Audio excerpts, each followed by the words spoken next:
Hey everybody, this is Alan Fine, and I'm here with our yearly check-in with Brad Tolkin, the co-CEO of World Travel Holdings, the parent company of Dream Vacations and Cruise One. They've just had their recent annual conference on Star Princess, and so we're here for his take on the state of the industry on Insider Travel Report.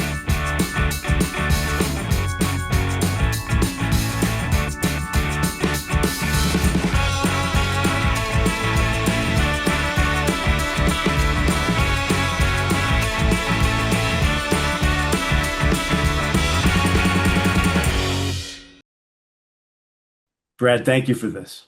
Thank you, Alan. It's always a pleasure to get together with you once a year. Usually we do this at the conference on a cruise ship. We were on the fabulous Star Princess this year.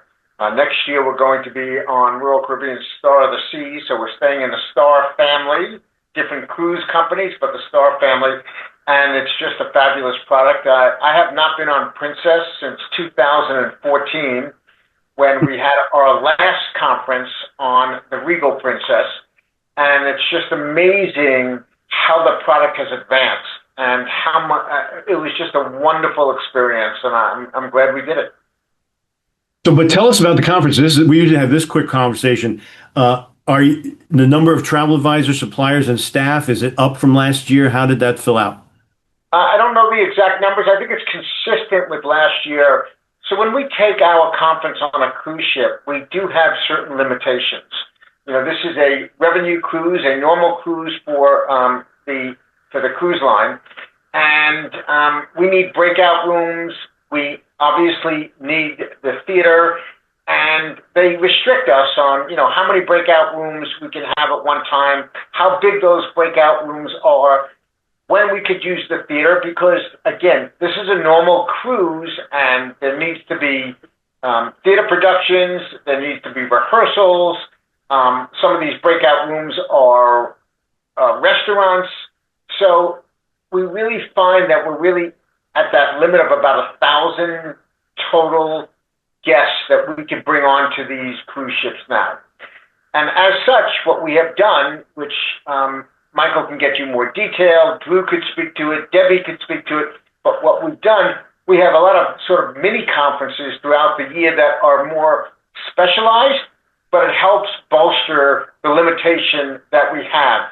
Because we've grown as a network, we're now over 2,000 franchisees, and so when you factor that in, we are now really limited to 25 to 30% if we continue on cruise ships, which we would like to do. And as I said before, we're going on another cruise ship next year for our 2026 conference. But we are limited to how many people we can accommodate. But then, of course, you sell land, and we're going to talk about that in a moment. So you could expand and do a bigger venue on land. Is that possible?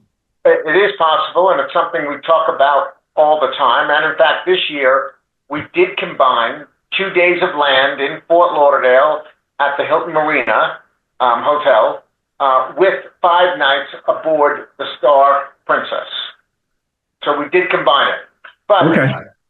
But a lot of people, or most people, I should say, not a lot, did both. Very few as a percentage just did the land option. Now, we do have, as I said, many conferences throughout the year, and several of those, if not more, are on land. But now let's get to the nitty gritty of the industry and as you see it, and it's always interesting your take. Let me first ask you about that last minute demand surge. You've been seeing the highest percentage of bookings within 90 days. What do you think is driving that kind of decision making in the guests? Well, I think the consumer has always wanted that, meaning a lot of the consumer. Obviously, there's a population that plans well in advance, and our booking window, average booking window, is still between 5 and 7 months. I don't know the exact number. I know it's greater than 5 and less than 7. But what occurred post-COVID is this snapback, where the demand for travel was much greater than anyone anticipated. Plus, we had these future cruise credits that were substantial. Obviously, over time, they subsided, but they were substantial. So the amount of availability, or the load factors on the cruise ships, while it was real, it was artificial in the terms of how we normally fill a cruise ship. And when I use the word we, I'm talking about the industry. So now we're seeing the snapback, or that just euphoric demand is over, and Right. therefore there's more, and the FCCs, the future cruise credits, are basically gone, and so there's more availability than there has been in the last 3 years. Now, from our perspective, this is normalized. This is not that we have a lot more than ever, but this is normalized. So the demand to consume travel within a shorter period of the booking date, or the booking window as we describe it, the time between when one makes a booking and one travels, has always been there. Just over the last 3 years, there's been significantly less availability. And now we have a lot more of that availability because of the things that I just mentioned, and our book to depart window within 90 days of the book date is at an all-time high. So these things have to stabilize, and is that why you're thinking that the prices are going to settle in the second half of 26? I'm not sure what you mean by settling. I think pricing is returning to its normal year-over-year increase, which normally has been in the mid-single digits, so call it between 3 and 7%. And I think that we're returning to that. There has been a significant increase since the return of cruising in the fall of 2022, when the CDC dropped all shackles on the cruise industry. There was some very sizable price increases. Now we're back to a more moderate increase, a normal increase. And I think when we finish 2026, we will be in that, 3 to 5 range. Maybe if things improve a little bit more, get a little bit more robust, it could go up to 7. But we're not going to see the high single digits or touching on double digits that we saw in the post-COVID period. We're definitely Good. not going to see that. Okay. Now, the marketplace is promotion driven, and so suppliers are offering more value adds, and that's great for travel advisors saying, look at the value of cruise. But is there also a worry of a promotion overload, a diluted perceived value, or decision fatigue? I don't see that concern of a diluted perceived value. And while we are seeing more value adds as an opportunity, it's not more than it was pre-COVID.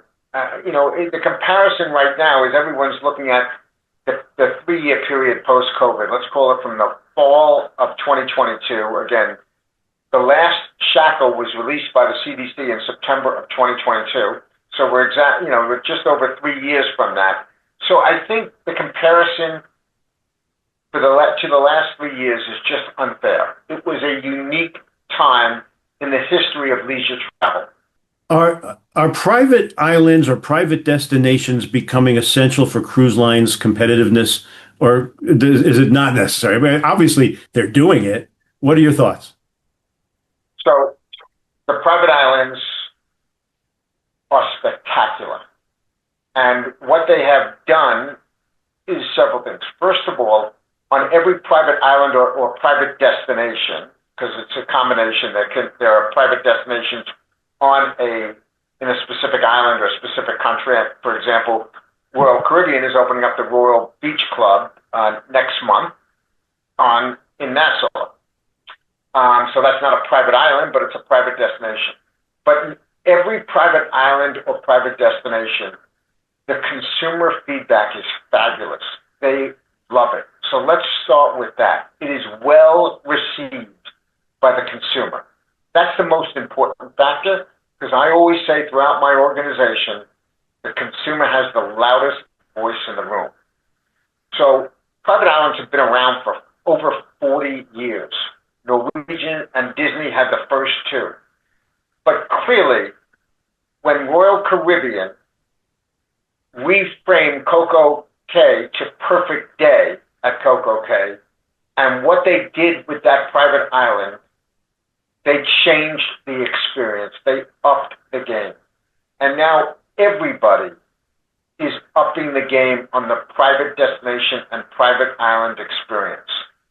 And what it has done, because of the reception by the consumer or the customer, is that the cruise lines are putting in their latest quality, newest ships in the short stay market so they can have as many consumers experience the private islands and private destinations as possible.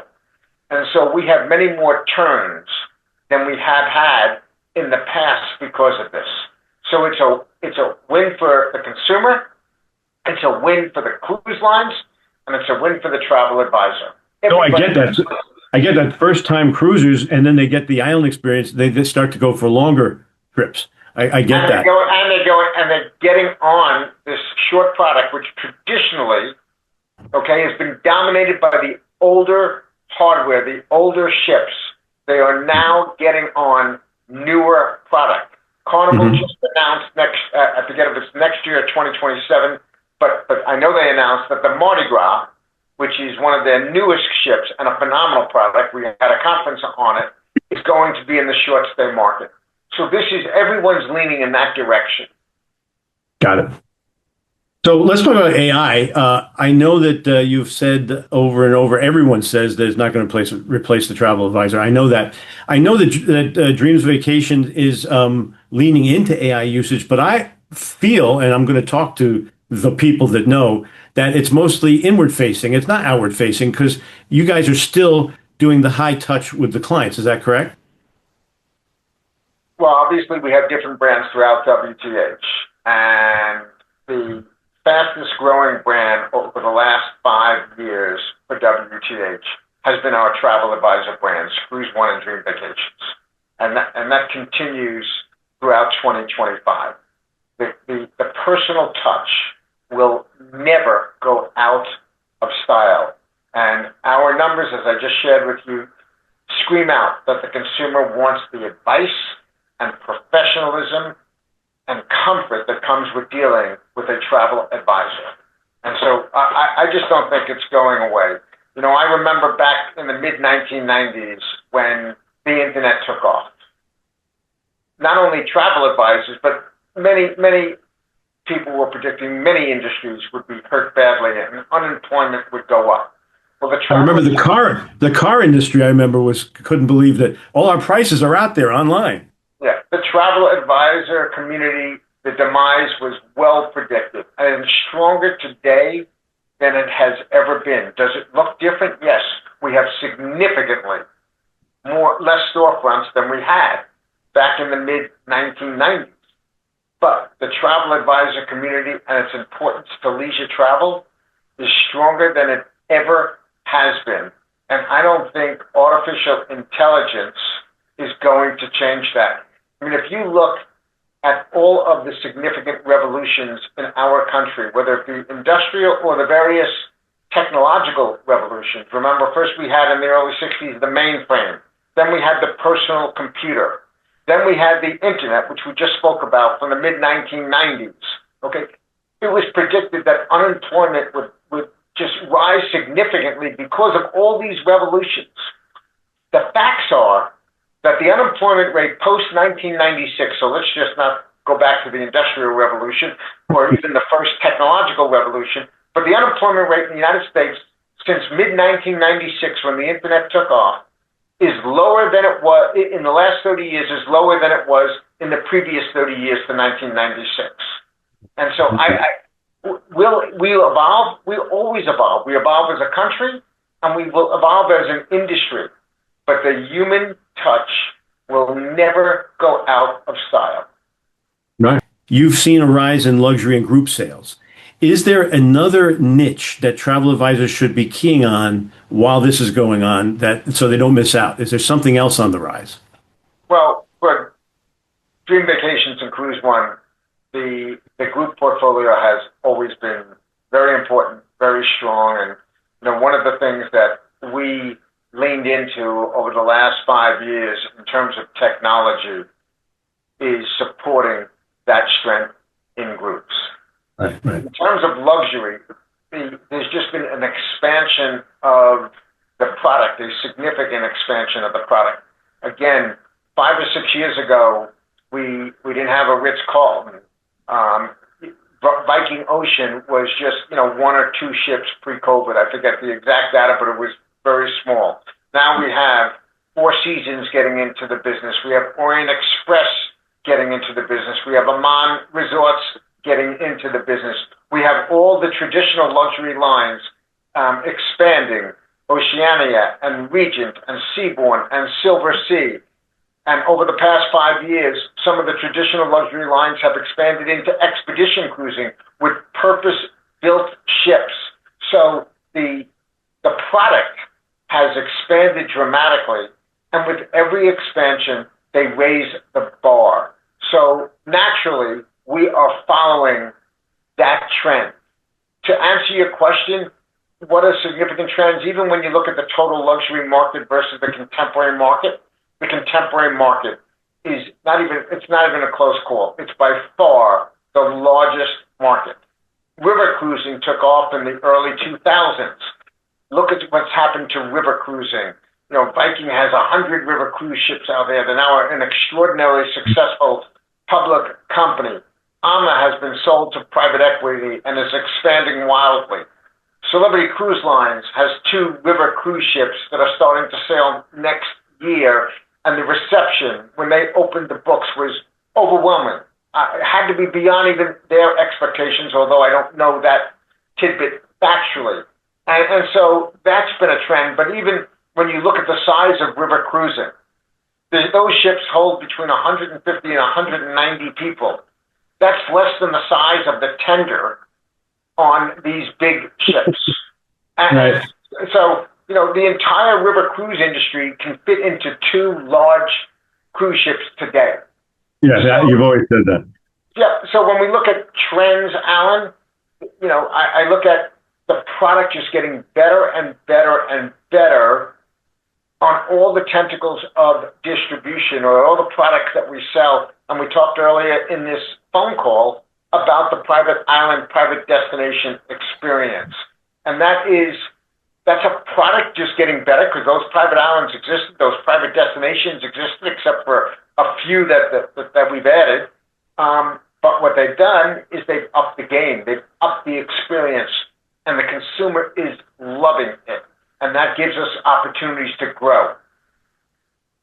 I have a question about over tourism. You discuss it all the time and travel, but the question I have is, do travel advisors have responsibility to limit vulnerable destinations when a client's demanding it?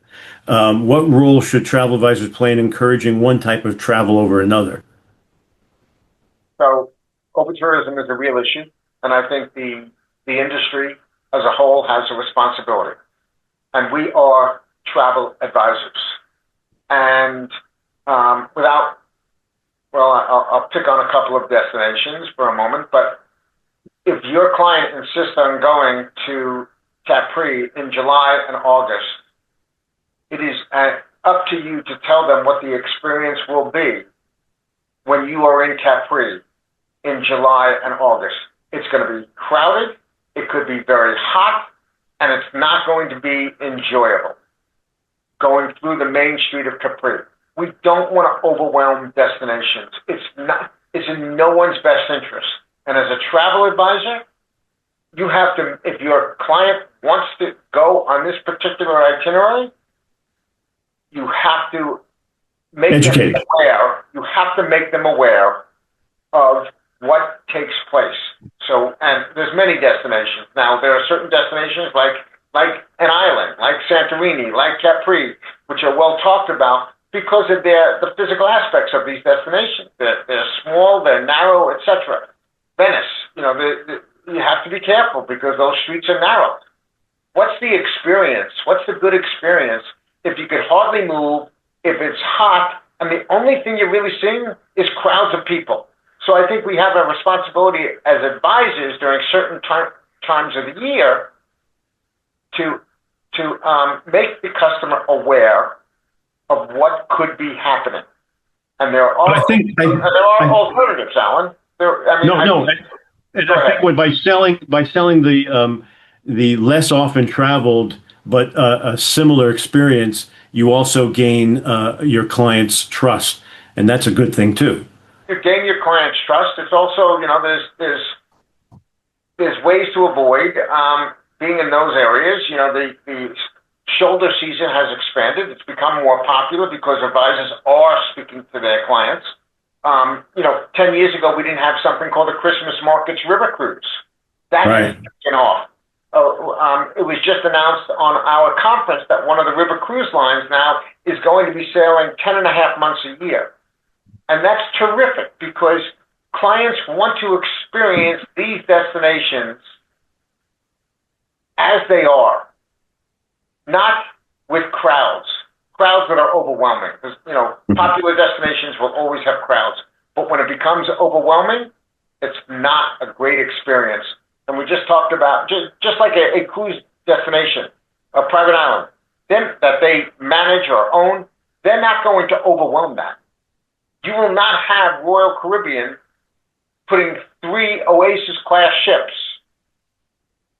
into Coco Cay. It's just not going to happen. Right. No, they're going to. And why is it not going to happen? Because they know the experience will come down. Suffer. That hurts everyone. Right. So they wouldn't do it to their own private destinations. We have to manage that for our clients. Absolutely. Now, because you guys sell land as well, I wanted to ask you, and the land product keeps improving, what categories on the land side do you expect to grow fastest next year? Again, I say this every time someone asks me this question. When I got into this business in 1980, the most volume went to 2 destinations in the United States, Las Vegas and Orlando. And I can assure you, if you looked at the statistics today, Orlando and Las Vegas are in terms of sheer numbers, are the 2 most popular destinations.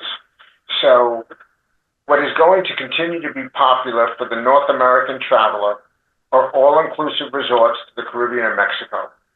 That's what I thought. And those resorts continue to get better and better and better.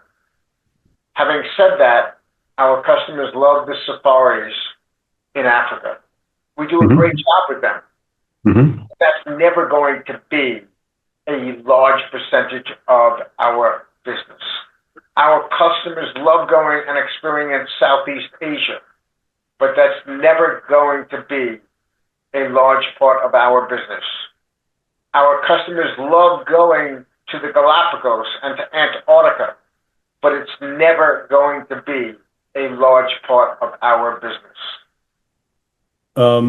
When you look ahead at the next decade of leisure travel, what's the biggest shift you expect, and how will that define the travel advisor's role? Well, I think the biggest shift that we have seen is the consumer post-COVID has reset their priorities. And with that, they've reset their budgets to spend more money on leisure travel at the expense of other things. That does not mean the consumer has more savings in their pocketbook or their salaries are higher, but there has definitely been a factual reset of their priorities and, as such, their budgets. And that is a huge opportunity for leisure travel. There are more fish fighting for the experience of leisure travel, and that is a trend. That's the most significant trend that I could speak to. Well, thank you very much for that. I want to thank you for sharing with us, and congratulations on the conference. And I hope next year I get to see you in person. That will be on the Star of the Seas, and we're looking forward to it. And it's already sold out with our travel advisors, and we are scrounging for more cabins, but that's not the issue. As I said at the beginning of the of this talk, the issue is how they can accommodate us on board the ship with so many people and not ruin the experience for the other guests on board. And that's the limitation. But it's already sold out. That's great. Well, congratulations. And this is Alan Fine for Insider Travel Report.